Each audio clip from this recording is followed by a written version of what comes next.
Well, hello everyone, Speccy, here, and welcome to another review.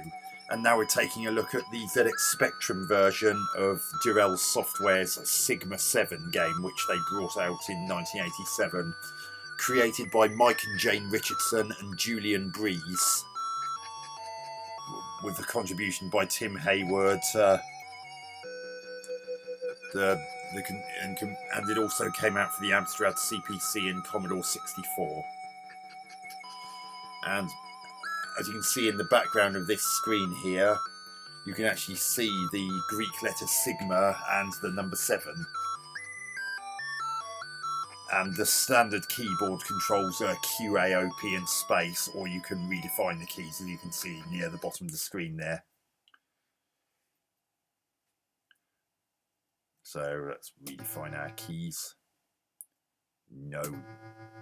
Press any key for fire. Up, down, left, right. I've just done my usual QZIP space, as I prefer that because of my big hand span. So here's stage 1, phase 1.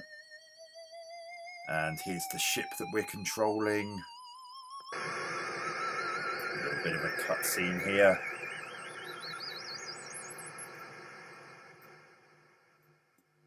Now you can only up and down and fire work here. Oh god, that's a good start. And here's the first annoying thing. Rather than just once at the start of this particular stage, every time you have to redo this stage, you get this cutscene and you can't skip it. It's really quite tedious after a while. And another problem I have with this stage is that the hit detection is very inconsistent. I mean, you saw just then, sometimes the shots go straight through them like then, and other times they hit. And it makes... See, look, I clearly hit that ship and the shots just went straight through it. And of course we've got to wait for this again.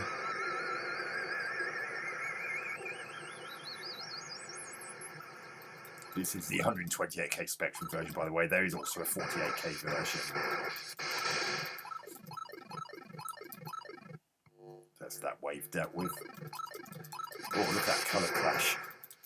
That's only to be expected. Nicely animated explosion, so I'll give it that. And you get a bonus if you manage to destroy the whole of a particular wave.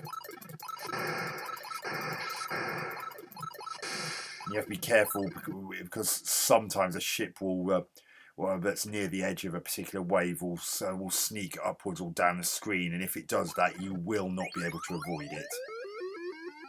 So we reach the end of that stage, which is arguably the least satisfying and least fun phase to do.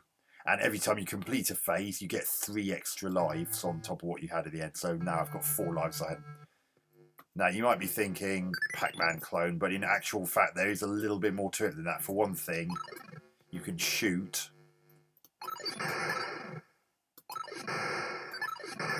And the other is you can't actually collect all of these, and that actually plays a part in what happens in this game. And you need to actually remember the pattern of what you can't collect. So you'll see why if you make it to the 3rd phase. And the other thing is that's a time limit that's ticking away in the top left corner there. You can't actually go through the exit until you've collected enough of these dots to be able to. You'll know if you've collected enough because if you do, the clock in the top left corner will start to flash red.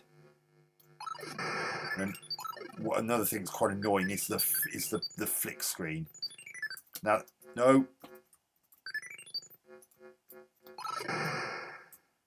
Now see there, I can't collect that cross shape there. Now I need to remember that cross shape for the next stage if I make it that far. The reason being you have to replicate whatever shape of the dots you can't collect.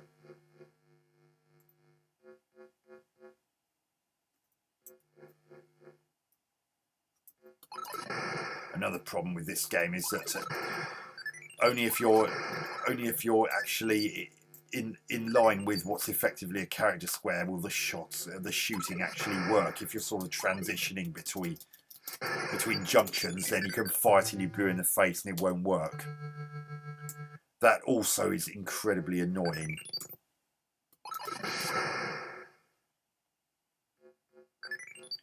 A little bit of colour clash. It's very, I don't know whether it's brave or foolhardy that they put this kind of colour into a 3D isometric title. Somehow they managed to avoid the worst of it, or with those magenta coloured bits on the edges, but you can see noticeable bleed with the tank shaped thing you're controlling. And oh, for God's sake! Again, it's that bit where if you're between the equivalent of character squares on the map, then the firing just won't work.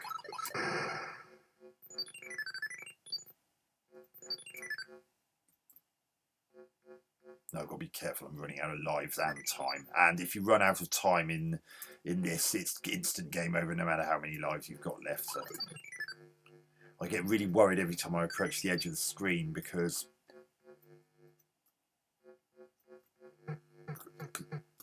now I can escape if I can find the exit. It's always in the there it is. There's the exit. So you may remember, as I said, that there was a cross shape that I couldn't collect when it came to the dots, and I've got to replicate that on this stage here. And I can only change the. See, I've got a 3x3, and it was a 3x3 shaped cross. So every time,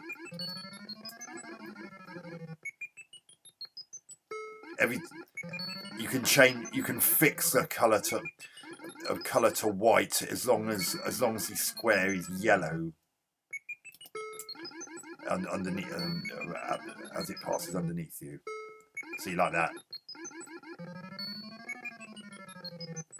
And don't land on those spiky enemies, because that will kill you instantly. So I'm having to get that thing away from those things, because otherwise it's going to make it harder for me to. Right, that's the centre. I just got one more square to fit to complete the cross shape. That's it. I've completed the cross shape. You see, it's in white is the cross shape that was left on the ground of the dots that I couldn't collect in the previous phase.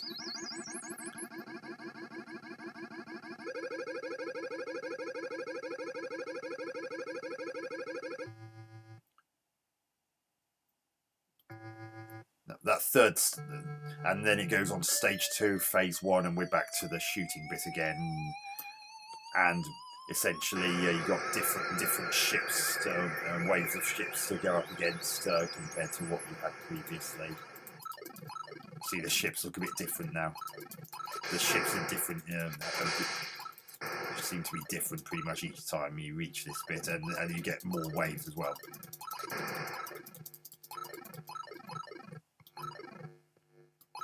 So again, I've got to put up with rather questionable hit detection. I mean, that was not too bad. There are times when you can be shooting, as you saw earlier, you can be shooting till you're blue in the face, and the shot just goes straight through them.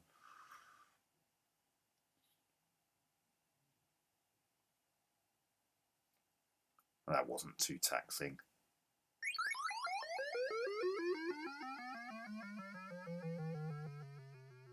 Nice cutscenes, I suppose, except for, as I may have pointed out earlier, if you keep losing lives on that first phase, you'll have to put up with that taking off one every single time. I personally preferred if I only did it once at the beginning. So now again, I've got to find a selection of dots that I can't collect in order to know what pattern to. No, that's annoying. Another thing you can't, not being able to fire if you're caught mid. Caught between what's effectively amount to grid squares in this.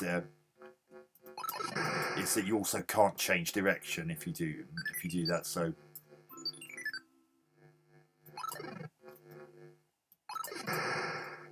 So I'm still keeping an eye out for any dots that I can't collect, and then as before, I need to pay particular to note what shape they form, so I know what shape to form in the next stage.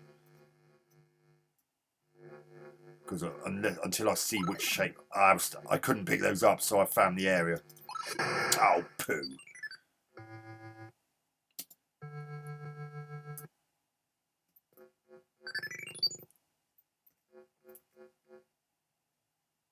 In case you're wondering, the shape does tend to change every time, so it's not always just 3 by 3 the way the cross shape was in the previous.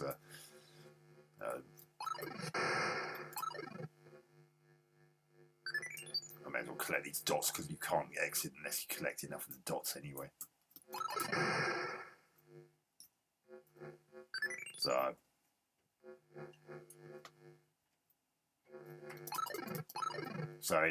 it's a cross shape with that's the shape I need to form in the next bit if I make it. But first thing I've got see another bit that replicates the exact same shape that I couldn't pick up. So anyone who looked at that third stage and thought, what the hell am I supposed to be doing? Now you know. You're just trying to replicate the shape of the dots left by what you couldn't pick up.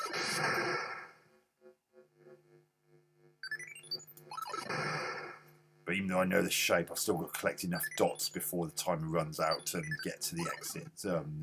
Because I can only go as I said earlier, I can only go through the exit if I collect enough dots to be able to. Remember, those shapes I can't collect, so I'll have to get these instead.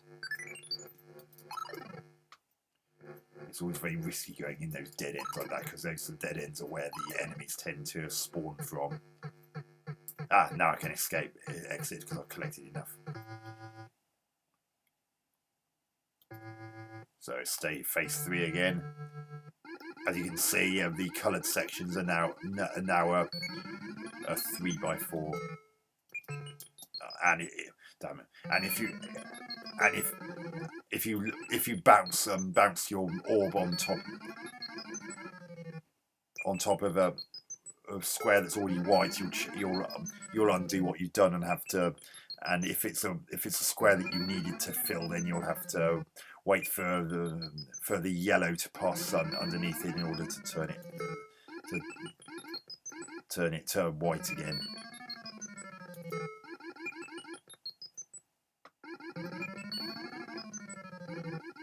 I've now got to coax this pointy thing away from their side, because as I said, if you actually land on, just got to do this one now.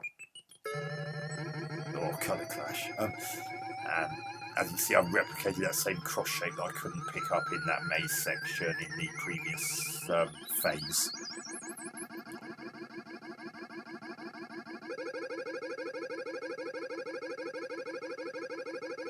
And those colours around the rim of the playing area are your time limit. So as in the previous phase, if the timer runs out, instant game over, no matter how many lives you've got left. And as you saw, because you gain 3 lives every time you complete a phase, you can quite quickly amass lives if you don't lose them quickly enough. I can't help feeling 3 lives is rather too generous, because there's simply not enough to this game for it to be. I clearly shot that. See, look, don't tell me that shot didn't hit, because it clearly did.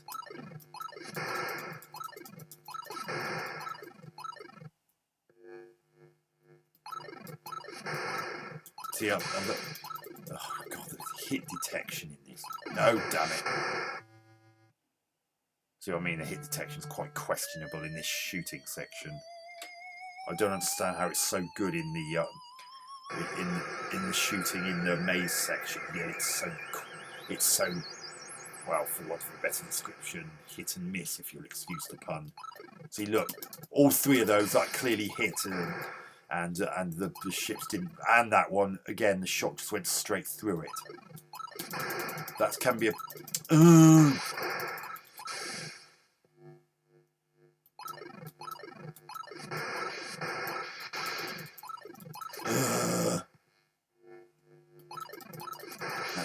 Hit detection really ruins this stage quite a lot.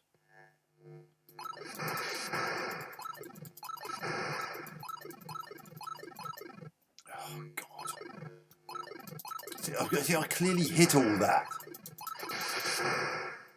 Oh, and again, luckily I managed to get out of the way in time of that. look at the colour clash as the shots pass over that space station. But that is just an anomaly of the spectrum that we've all had to accept.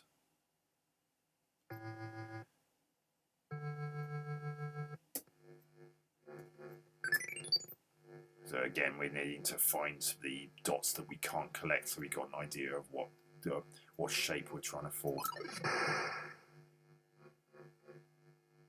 But we still need to collect dots as well, because if we don't collect enough dots, then we're not going to be able to escape, exit the maze anyway. I'm not sure what the ratio is for how many you need to collect. I think it's about 2/3 of the dots need to be collected, or something along those lines, before you can even go out of this maze. If you haven't collected enough of those, you just won't be able to get out. And if your time, as I said, if your time runs out, you're done. Ah, I found a bit which I couldn't collect. No. Oh. And you don't get any time back if you lose a life, so that can be a bit of a problem if you need to get to the other side of the map quickly. See, this is a bit which I can't collect. Oh. This looks like an interesting shape. If I can... I haven't fully figured out its shape yet, though. So it looks like I've got two T shapes pointing at each other with one gap in between. That's an interesting shape. So yeah, you can see it's a different shape every time. So yeah, another bit I can't collect, which is going to form exactly the same sort of shape.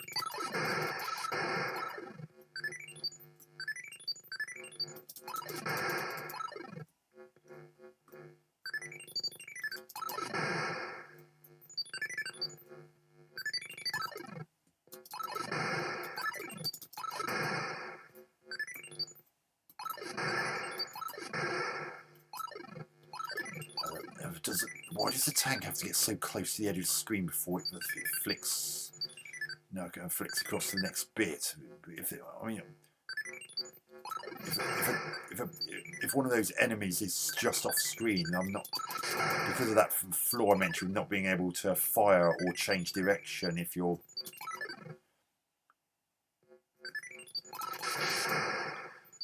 Or change direction if you're sort of between.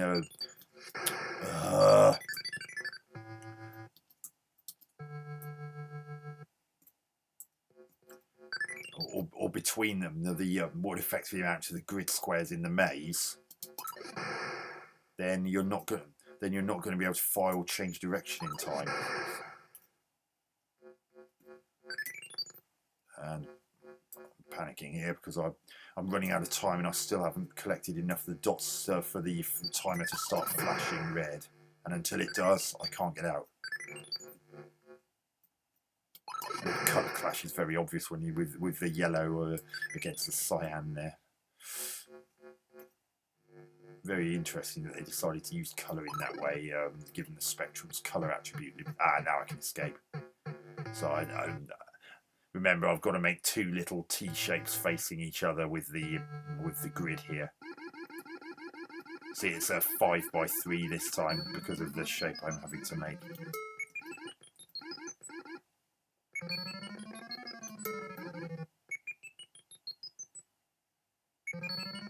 Oh, damn it, that point got in the way. Well, I filled in that one because I needed to anyway. Remember, you can only switch the colour of something like that when it's yellow underneath the way you're trying to form. Go. Oh, damn it, not quite in time. No, I'm not going to get to that one in time. Missed. Yes, did it.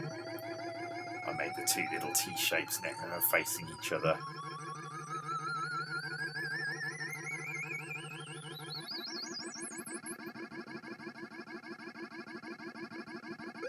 think I'm going to wind up with you there, because this is basically what you do. It's those same three.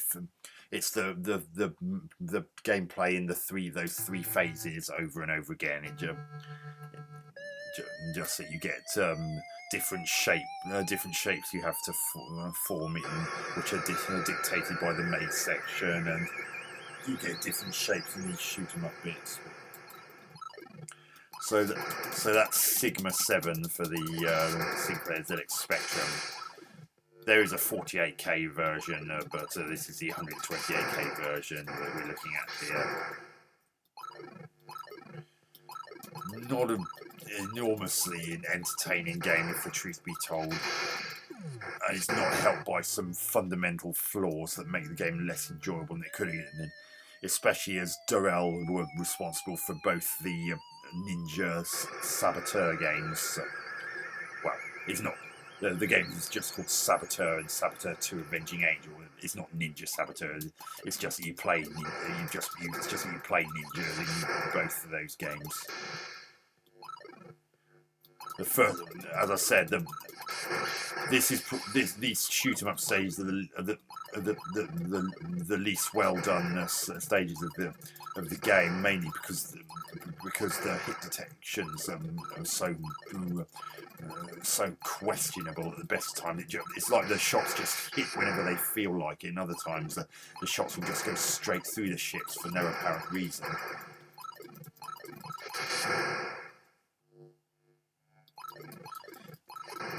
And of course, there's the problem that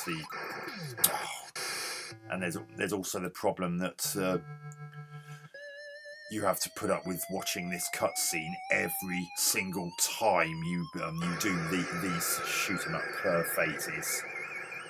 Whether you just reach it for the first time after having either started the game or completed the third phase of the previous level. Oh, see, look, I clearly shot that ship and all the shots just went straight through it. And we have to watch this again.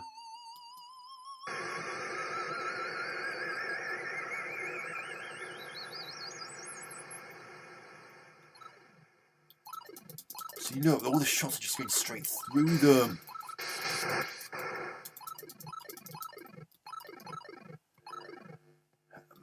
And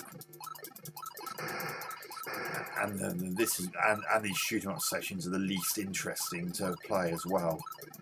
So if you marry up least interesting stage with the most frustrating, oh no, see, that's what I was trying to explain. When a ship sort of comes up the screen like that, or occasionally down the screen, there is nothing you can do. You will die, because you cannot do left and right to change how far into or out of the screen you are. Only up and down works in this stage. So if you get a ship coming towards you like that, and it's just in front of the nose of your ship, you're going to die. There's no ifs or buts about it. And that's exactly what happened there. And when that does happen, of course, particularly if you got to a very close to the end of the last wave or whatever, it means you've got to do this whole phase all over again. Hit detection.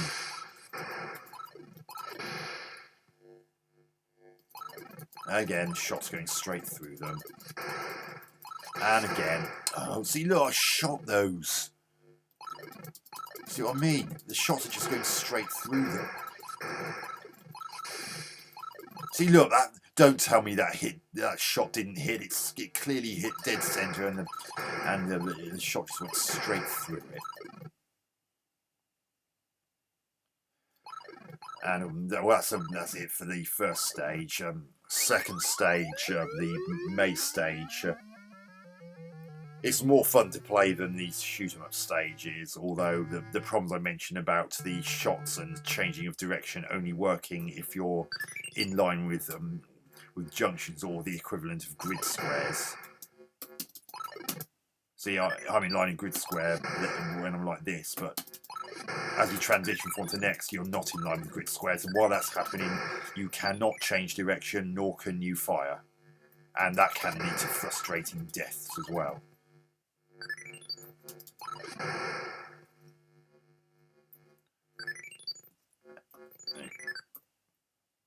It's good that they put in some colour, although unfortunately that didn't mean that there's quite a bit of clash as well. So sadly, it's not the worst cases of attribute problems I've seen in a Spectrum game. There, I've seen far worse than this. There's a shape I need to form. Oh, damn it!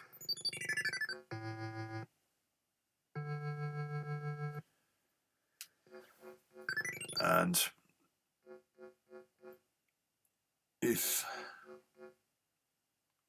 and once you know what you're doing in that, and as I said, you go right back to this starting section if you lose lives in this maze section. So if you're very close to the far side of the map and you die, you're going to go right back here, and your time doesn't reset whenever that happens. So particularly if you haven't managed to collect enough dots, or even if you have and you're running low on time, it's questionable whether you're actually going to get to that exit pipe in time. Because if as I said, if your timer runs out in either the second or third stages, it's instant game over, no matter how many lives you've got left.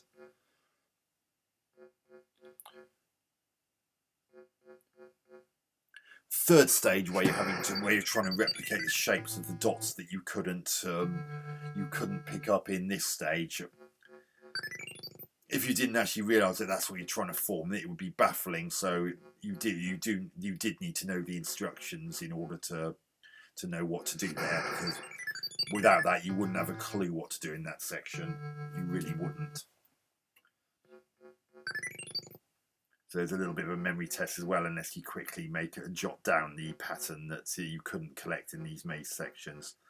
That section, the only real problem I've ever found with that third section is that the point can literally just be fractionally appearing, and if you bounce your ball down on it, it will kill you, even if the point isn't fully formed. And the fact that the yellow squares, which are the only way you can change a colour by bouncing on it, the yellow and the white that they change to, if you manage to change them, it doesn't really stand out all that well. I kind of wish they picked any colour other than yellow for the colour of the square that you can bounce down on, in order to fix it to that white colour, just to make it stand out a bit better. It's a little bit garish.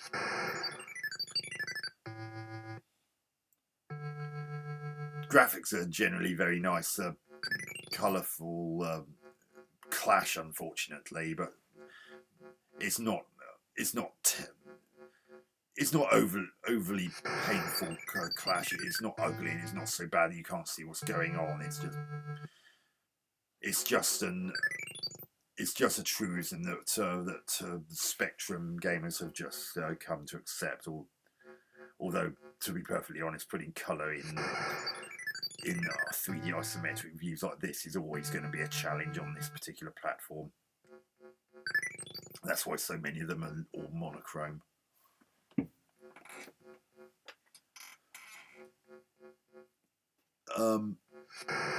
Sound is pretty good, and I love the explosion effects, audio visually. Even though they're a bit over the top, they're very nice. And I've pretty much already gone over the gameplay, but the biggest problem, apart from all the what I mentioned with the stages and their unique foibles, is I can't help feeling that 3 extra lives at the end of the stage is a bit too generous. You can amass loads of lives, and because the shoot 'em up section is the only one in which you can't run out of time, given the hit detection issues that I mentioned in that, you can waste all of your lives trying to play that, and having to sit through that initial cutscene in that stage. And in general, there's just not enough to it. It does get very repetitive and frustrating in equal measure. And this game was £7.95 when it first came out in 1987. In 2022 money, that would be almost £24 for a game with just 3 different phases that and has significant flaws that make it more annoying than was really necessary. So all those annoyances and its repetitive nature and the fact there are only 3 different phases to the game. Yeah, it's not really a game that can hold your interest for a particularly lengthy period of time. So I'm going to give Sigma 7 for the ZX Spectrum 5 out of 10. I would have been a bit more lenient with the score had it been straight away re-released on. Had it been straight away released as a budget title, but a full price title, with those flaws and it becoming quite repetitive, it just doesn't really cut it. So anyway, I hope you enjoyed that review. Catch you on another video soon. Speccy, a.k.a. out.